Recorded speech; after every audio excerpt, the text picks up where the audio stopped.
Straight ahead on News 3, overnight rain leads to more flooding, but there is finally some relief on the way. And it's officially one of the largest one-day tornado outbreaks in state history. 2 more tornadoes confirmed during last week's storms now brings the total to 19.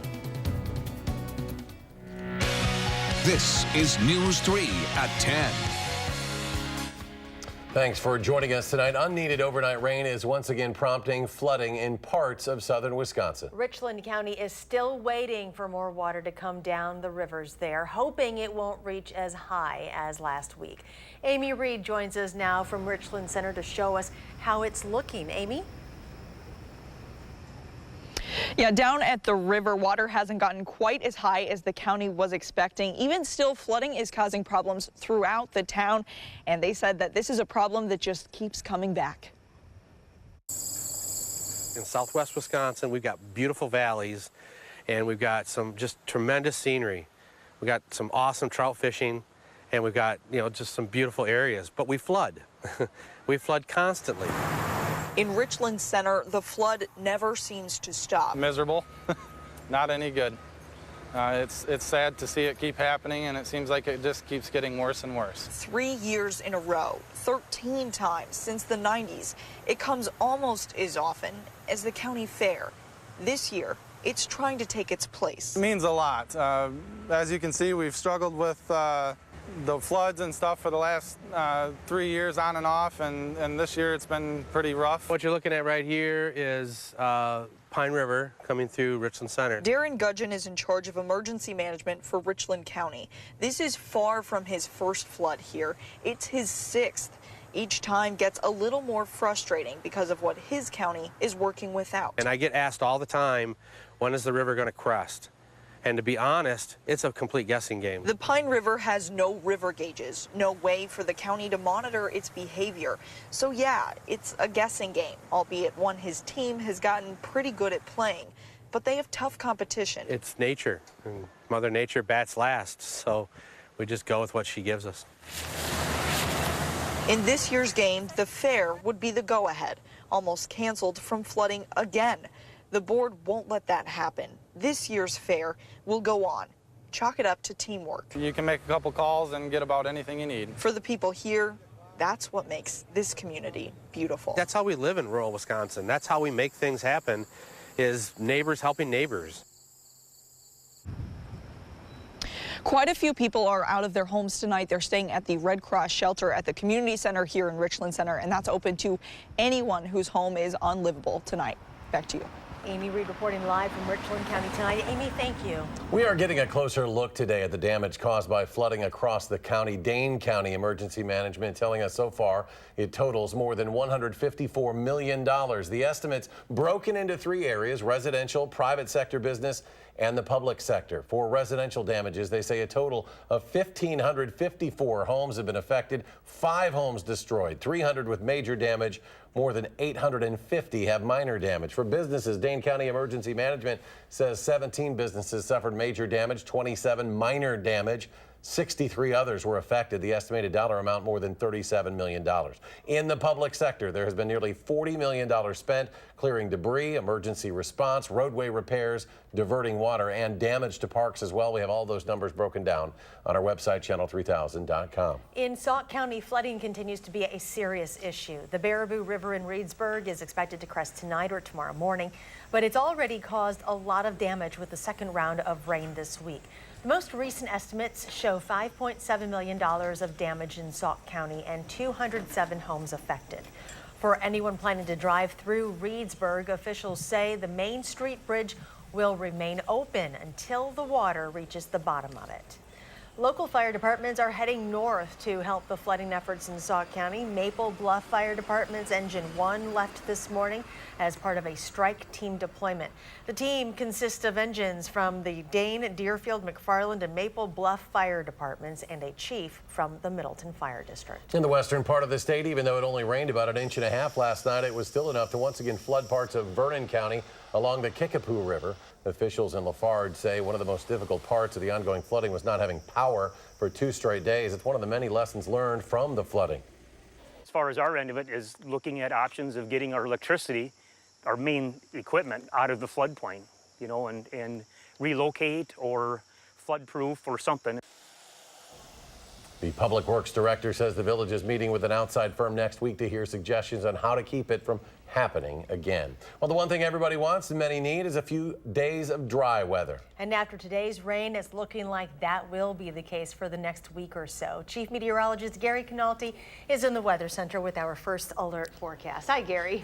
Keep your fingers crossed that this forecast holds up. But right now, it's looking increasingly likely like we'll have a prolonged period of dry weather. Now, as we take a look at Doppler track tonight, just some light showers, mainly south and east of Madison. Areas north and west have not seen much in the way of rain. There's actually been some breaks in the clouds from time to time as well. But all the thunderstorm activity now is in Illinois and Indiana and Michigan and moving away from us, and skies are actually clearing to our north and west. Low temperatures so far today here in Madison, 69 degrees, and that's been recently to the north and west. So notice temperatures already in the middle 50s in Black River Falls, and that is because the air is drying out. So while we had high temperatures in the upper 70s here in Madison, those temperatures have dropped back into the upper 60s, and again, those mid 50s to our north and west. That's because dew point temperatures have started to fall in the mid 50s, even though they're still close to 70 here in Madison. So that's starting to lead to some areas of fog. And notice Black River Falls, their visibility has dropped to a quarter of a mile in some dense fog. So expect some areas of fog overnight. But once that lifts, look for partly sunny skies tomorrow and a dry day with a high temperature of 74 degrees. That's your first alert forecast. Gary, thank you. While many areas are still getting hit hard by the floods, other communities hit with the very first round several weeks ago are still working to pick themselves back up. Jamie Perez spent the day in Middleton, one of the hardest hit areas from the floods 2 weeks ago. She joins us now with an update of where they are at today. Jamie? Quite a mess this is all creating. Even after the flooding in this area has stopped, they're still dealing with the aftermath weeks later. Some businesses even expecting it to be months before they're back to normal again. These floods are being called historic for a reason. Businesses underwater with thousands of dollars in damages. Some businesses suffered so much flood damage they probably won't reopen. Others are slowly but surely getting back on track. Here at Standard Imaging, they're somewhere in the middle. Water was gone. It was just, flowing through the areas like a river. Ed co-owns this operation. Here they make products for radiation therapy. We lost some valuable pieces. This is what the building looks like now, 2 weeks after the entire place was buried under 2 to 4 feet of water. We're functioning. We're not at full speed, but we're getting there. Getting there. That's the update most businesses along Deming Way are giving at this point. It's always a bit shocking when you first see it, so you're not thinking of how long it's going to take to recover. But recovering is all they can do right now. I know we can do it, and I've always known we could do it. It's just how much time and trouble it'll be.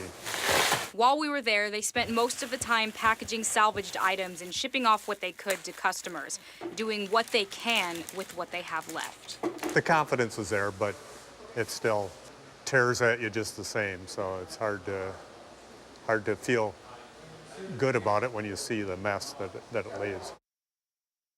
Many businesses along Deming Way are still not open for business, as that was one of the hardest hit areas. P.F. Chang's will not be reopening, and places like Anu and Silver Lining Taekwondo are operating out of other temporary locations until everyone can get their own buildings back to normal.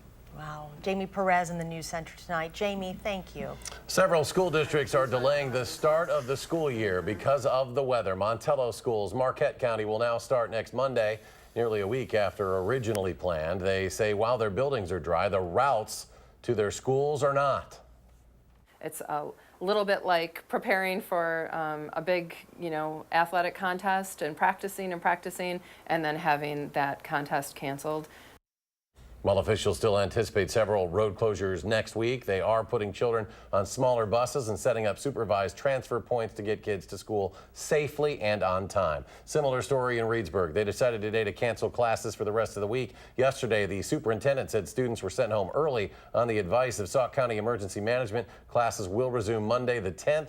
For the latest on all school closures in our area, go to channel3000.com and scrolling at the bottom of your screen. We reported on historic water levels in the last few weeks, but what does that mean and how concerned should you be? River levels are measured at the height above the riverbed, while lake levels are measured in height above sea level. all the Madison lakes rose more, over 100-year flood levels, meaning the lakes reached a height seen on average once every 100 years. But only two, Monona and Wabisa, saw record high levels, or the highest they ever saw. Experts fear these higher lake levels will become more common. We're going to approach those record flood levels more and more. The climate is changing, and what we're seeing is that intense rain events are happening more frequently closer together.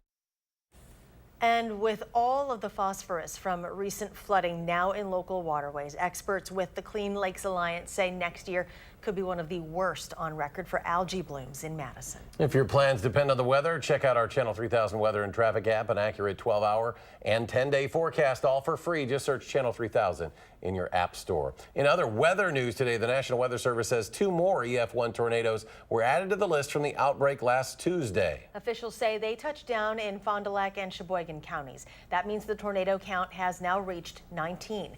After a slow start to the summer severe weather season, in just one day, Wisconsin doubled the number of tornadoes for the year. August 28th, 2018 will now go down as the 4th largest one-day tornado outbreak in state history.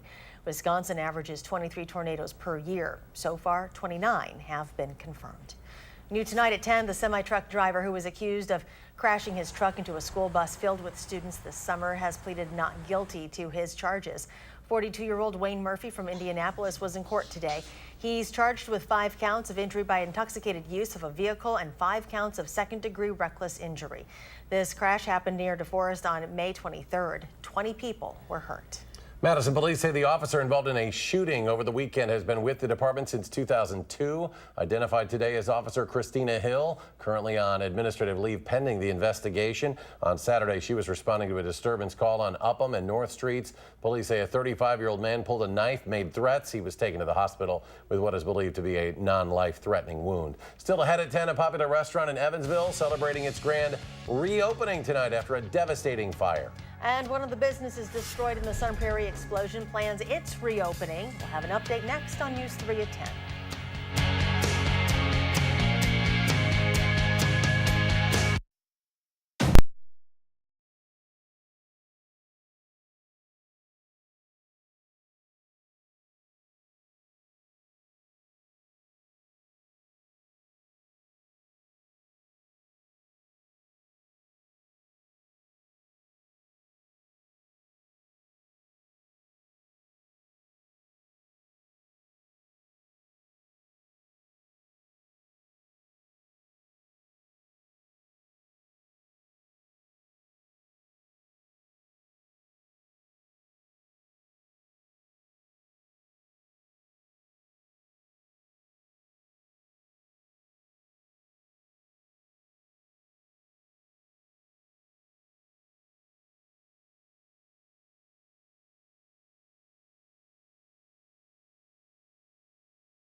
Welcome back. 2 months after the deadly explosion in Sun Prairie, Glass Nickel Pizza there says the business hopes to reopen next month in a new location. The Sun Prairie location was one of several buildings leveled during the blast.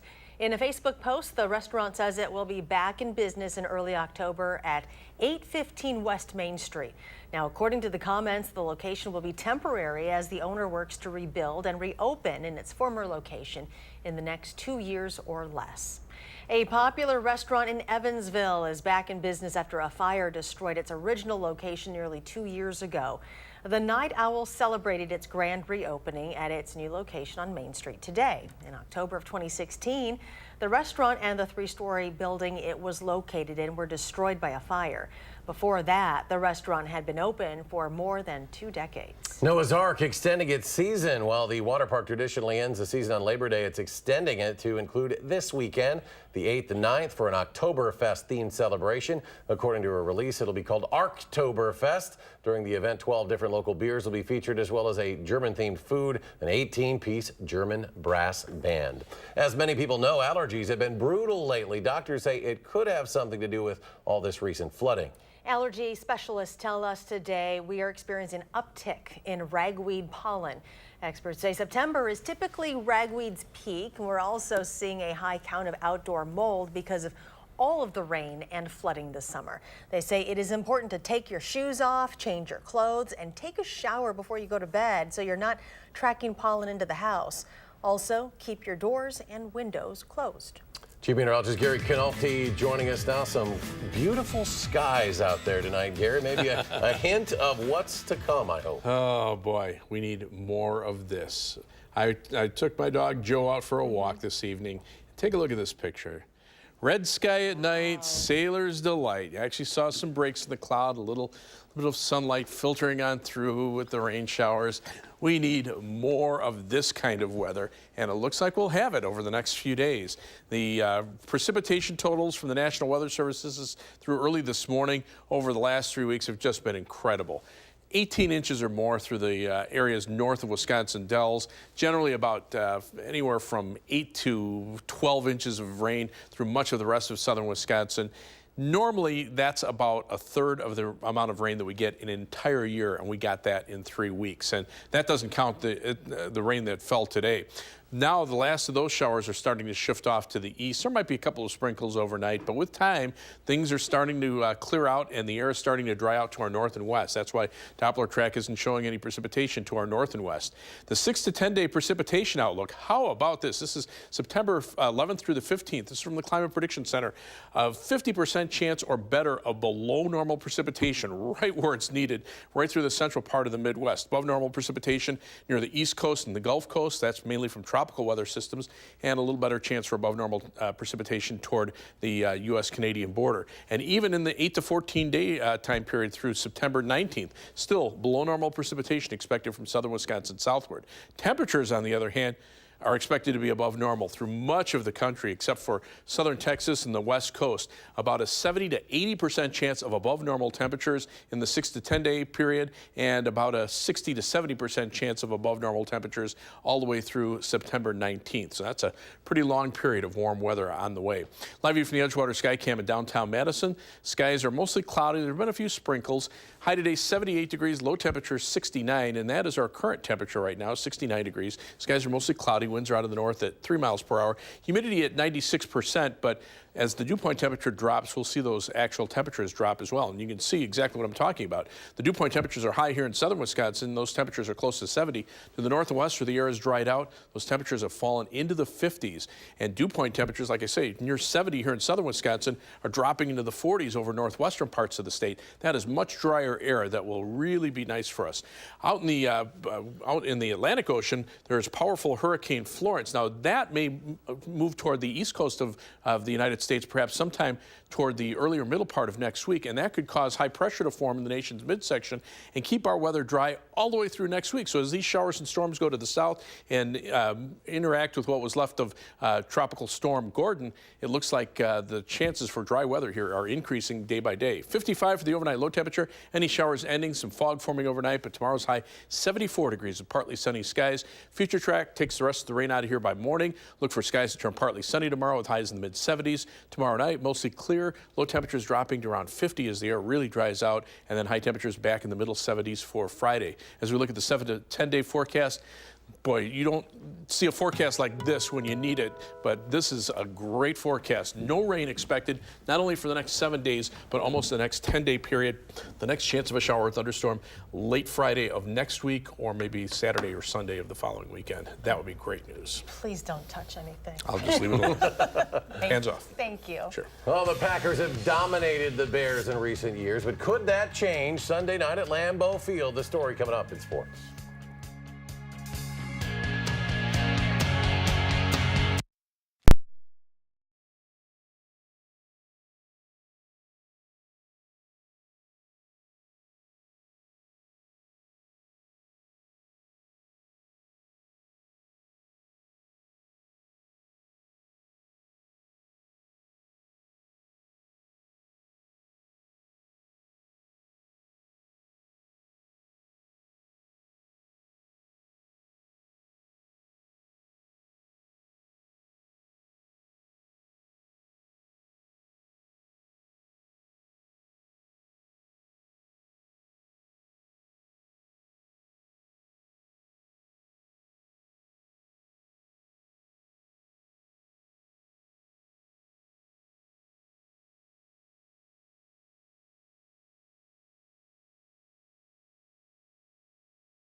The Brewers go for a 3-game sweep of the Chicago Cubs at Miller Park tonight. Yuli Chassin has had a great season, but tonight he needed a little more help from his teammates, especially on this play. Lorenzo Cain's a great fielder, but sometimes he's not a very good thrower, apparently. Whoa, a run scores there. Then Orlando Arcia tries to throw another guy out going to third, but he boofs it. 2 errors on 1 play. It's in the 9th inning. Brewers trying to rally. It's the Cubs 6 and the Brewers 4. The Packers and Bears face each other for the 197th time Sunday night at Lambeau Field in the 2018 NFL season opener. When they played at Lambeau last year, the Packers wore white. Mike Glennon was the Bears' starting quarterback, and the Packers rolled to a 35-14 win. The Bears think they're a lot better than that, especially since they picked up Khalil Mack in a trade earlier this week, and he's learning quickly about the NFL's oldest rivalry. Yeah, man. That's definitely what I'm learning right now, man. I'm learning how big this game is going to be on Sunday, and it's only helping me, fuel me even more, and I can't wait. I can't wait to do it. This is a unique opener. I mean, it's a division rival. They have a new offensive scheme, new head coach. They have obviously a premier player that was acquired, on Sunday. I'm excited to take the next step.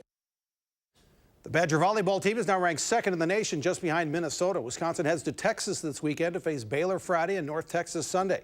The Badgers had a big weekend at home, knocking off then second-ranked Texas, and have won all 4 of their matches this season, 2 at home, 2 on the road.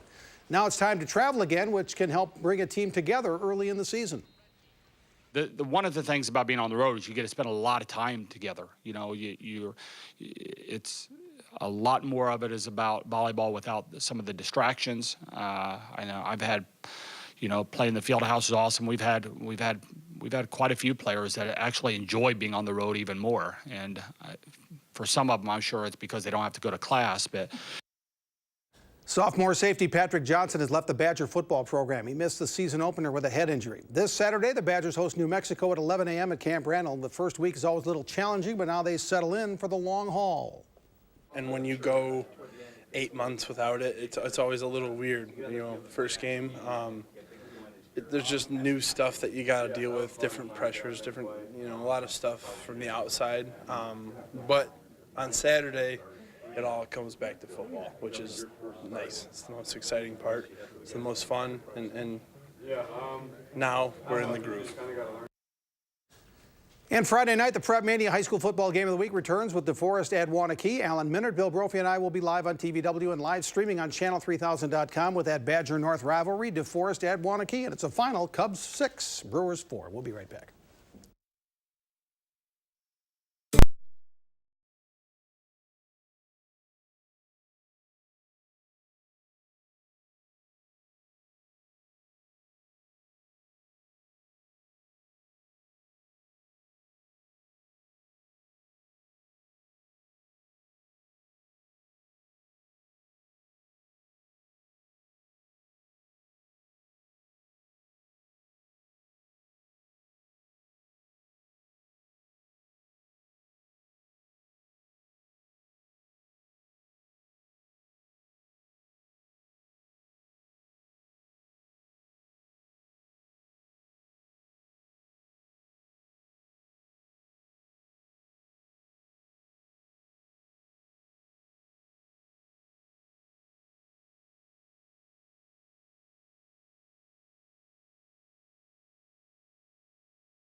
Gary's back with a forecast that has some brighter days ahead, Gary. Boy, we after like 3 consecutive weeks of rain and thunderstorms and severe weather, the last of the showers appear to be moving out. And then take a look at this 7 to 10 day forecast. Nothing but partly sunny skies all the way for the next 7 days, maybe a little breezy on Sunday as the remnants of Tropical Storm Gordon go well to our south. And the next chance of rain I have in the forecast would be a slight chance on Friday, maybe the following weekend would be a better chance for some showers and thunderstorms. It'll be nice to see things dry out. Gary, thank you. Thanks for joining us for News 3 at 10. Do something good, and we'll see you back here tomorrow. Making plans that are weather dependent? Get an accurate 12-hour, even a 10-day forecast. Download the Channel 3000 First Alert Weather app and start planning.